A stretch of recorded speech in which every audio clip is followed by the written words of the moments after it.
Welcome to the Tech Egg. Don't get scrambled. Enjoy the video. In this video, I will explain how to create new public content on Facebook. First, open the Facebook app or website and locate the What's on Your Mind box at the top of your feed. Before typing, ensure the audience selector is set to public so everyone can see your post.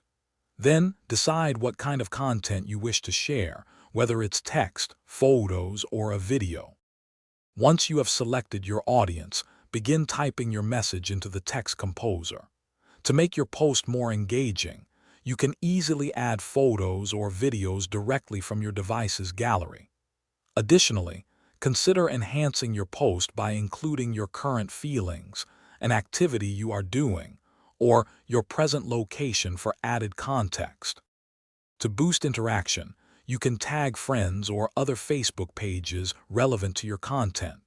For direct audience engagement, consider creating a poll with multiple options, allowing people to vote on a topic. You can also add a fun GIF to visually express your emotions or add humor to your message, making it more dynamic. Before sharing, take a moment to review your entire post, checking for any errors or missing details. Once you are satisfied, simply click the Post button to share your content publicly with your chosen audience. Remember, you can always go back and edit or delete your posts later if you need to make changes or remove them entirely. Thanks for watching. Consider subscribing if I helped unscramble your problems.